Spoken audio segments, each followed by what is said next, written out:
friend, welcome back to my channel. Today, I am going to be showing you all of the makeup items that I used up in the year 2021. I have always enjoyed seeing people's videos where they compile over the year all the makeup that they have finished off and show their usage at the end of the year. And I just have never done that because one, I didn't necessarily want to hold on to all of the trash, and two, I feel like I wouldn't always remember, but this year I decided to make a concerted effort, and I feel pretty confident that after every single one of my trash talks, I did pull out the makeup items before throwing everything else away. So I'm going to go ahead and show you all of the makeup items. I'm going to go step by step of my makeup routine. So let's go ahead and start with primers. So you'll see not a ton, but if there was something sample based, it looks like I did keep it. So I've got a good bit of primers here. I'm really happy to show all of this usage. First one that I've got is the e.l.f. Poreless Putty Primer. This I got and used all in the same year, which I think is pretty impressive. Really do like this primer and could see myself purchasing this again. Second one that I have is from number 7. It's the Skin Illuminator. It's the natural looking radiance for beautiful glow. They don't necessarily say it's a primer. They argue that it's just a way to highlight or create glowy skin. But I use it as a winter, more like to help combat dull looking skin kind of primer. And I liked it for that, but I would not buy this specifically for that purpose.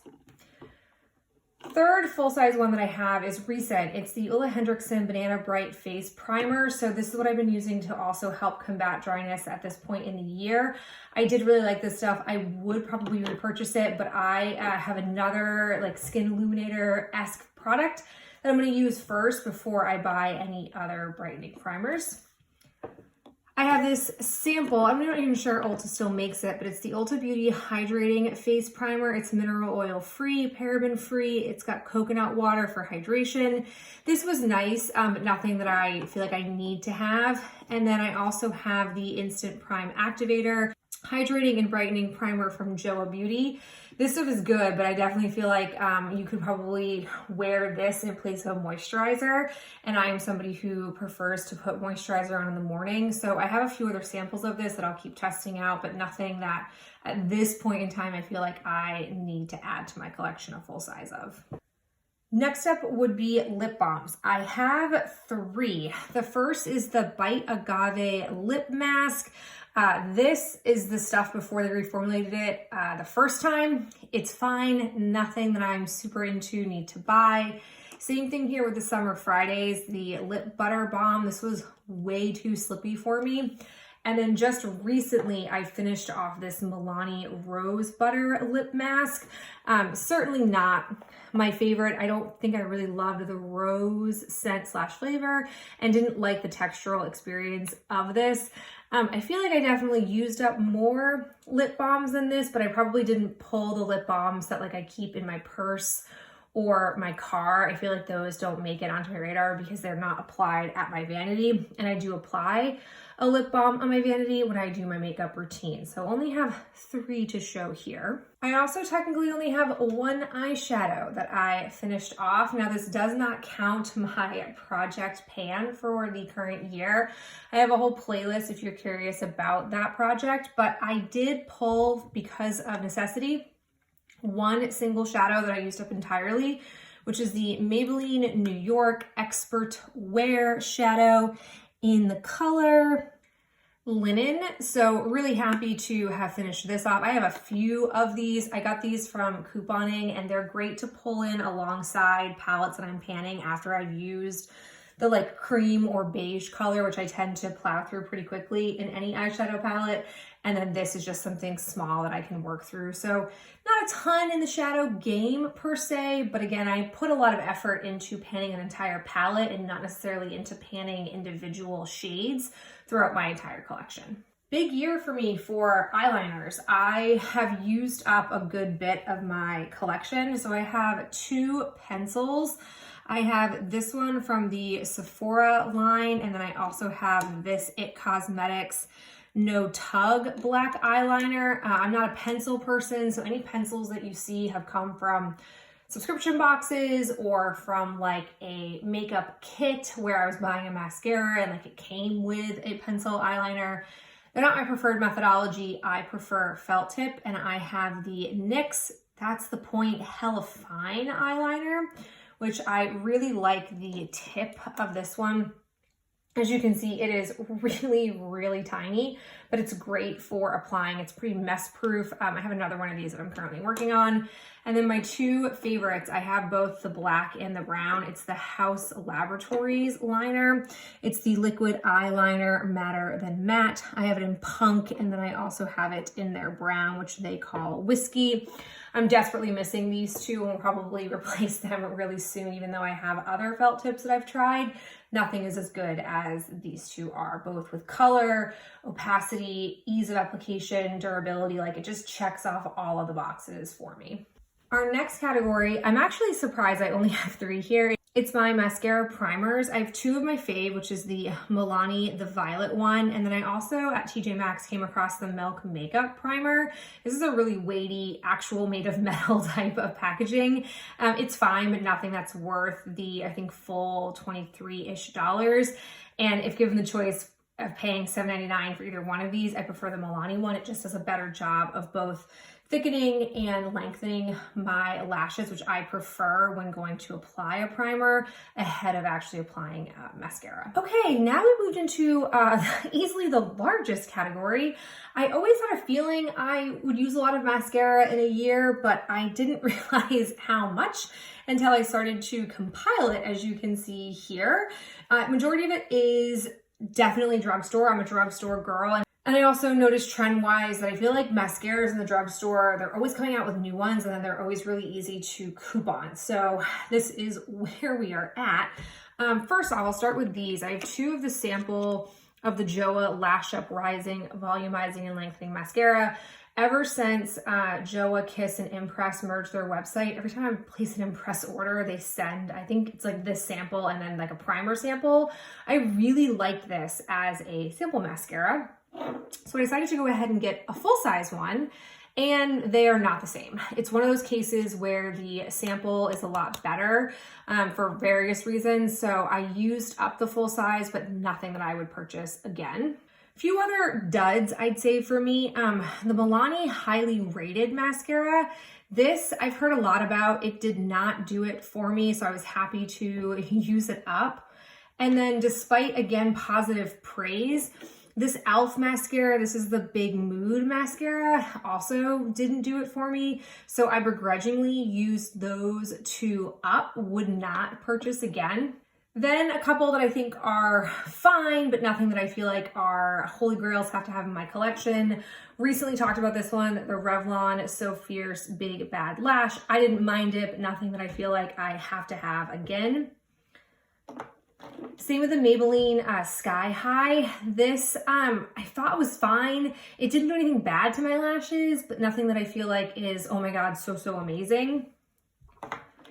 And then the last one, I actually am surprised. I have another one of these, but it's the Air Volume Mega Mascara from L'Oreal. This is actually a real pain in the butt to have in my vanity because it doesn't sit upright because of the way they have the hot air balloon shape. Again, I think this is fine, nothing super special. And I don't know why I have a second one of this. I must have been able to coupon it and didn't realize I didn't love it at the time. So this is one that I've also applied. And then this is the only high-end mascara that I finished off. It's from Tarte. I used to love the Tarteist mascara, but I feel like I've come to love Essence a lot better, so I don't feel like I need to have this in my life anymore. And the last 4 that you see here are amazing. This one is from Erin's Faces. It is a clean indie beauty brand. It's their matcha mascara. It's in the shade brown. It's the only brown mascara that I had this year, and I love it. I've had it as a black mascara. I think it's great. This stuff is not inexpensive. I think it's in like the $30 price range, but I'll pay the bucks for it because it is, again, a beautiful brown mascara. I also like the effect of it. If I was a little bit less stingy, I would also have it in black, but I will use it more as a brown mascara to have it go a little bit longer for my lifespan, but it's beautiful. And then drugstore wise, I have a clear favorite, the Essence Lash Princess False Lash Effect. I used 2 of these this year. These are just wonderful. And then I also used the Volume Mascara, which was part of their like Princess Disney partnership. I prefer the False Lash Effect, but this one's not bad. I mean, I just think the Essence mascaras in general are great, and I'll probably always have one in my current go-tos. Although this could technically be considered a primer, thinking about the steps of my routine, this is the next thing I would do after my eyes. This is the number 7 Instant Illusions Wrinkle Filler. I have really fine under eye lines, and I find that applying this underneath my eyes before putting on foundation and concealer helps to avoid creasing, which is lovely. And I go through about 1 of these every 1.5 to 2 years. So this was the time that I finished this off. We then move into complexion products. So I have the foundation-y products that I finished off. Definitely not as many as I would have liked to have used up, but I did finish off finally the J. Manuel Beauty. This is a really long name. It's the Filter Finish Collection Skin Perfector Foundation in Light Filter 2. Definitely a little bit too dark for me, which is why it took me so long to use it up. I really like the look of this on my skin, but I just came to this way too late. I found it for a very deep discount. I want to say on QVC, and I think it was around the time that this line was being discontinued, but it was a lovely, lovely product. Very glad that I used it. And then a recent one, I haven't talked to you guys about this, but I just recently finished off of this L'Oreal Infallible Foundation. This has sunscreen, SPF 25. The shade I wear is, I don't know, what's the word for pale, whatever pale shade that they have. It's gonna be the lightest one. Yeah, 400 Pearl, tiny, tiny font there. This I picked up like on a whim at a Target because I was traveling and I didn't have a foundation. This stuff is great. It's a good color match for me. It's not a heavy looking foundation, but it definitely does even out your skin tone. It's got pretty good coverage on it. Definitely going to miss this, but have other things in my collection to use up before I can rebuy it. And then I have 2 samples that I thought were just meh. I have the Bare Minerals Complexion Rescue. I use the vanilla shade in here. I didn't think it was anything great. And then I also have the Bounce Liquid Whip Longwear Foundation in the shade 2.10. I don't think either of these were the best shade matches for me, and that didn't help my feelings about them. 2 concealers that I finished up. One is for my under eyes. It's the Maybelline Instant Age Rewind Eraser. This is in the shade 110 Fair. I think this is a great skin tone match for me. It's not necessarily the most brightening. It's more of just a help combat dark under eye circles for me, but I really like it. I actually repurchased it shortly after using this up. And then I have what I was using as my blemish concealer. This is the Wet n Wild Light Ivory. I think it's just a regular concealer. This was too dark for me, which is why I was using it as a blemish concealer. It was fine. It did the job, but nothing that I needed to repurchase. I have 1 bronzer contour and then 2 highlighters that I used up. So I've got the NYX Wonder Stick. I only used the contour side in the shade Light. This stuff is great, but I'm not gonna buy it knowing that half of the product I'm not going to use.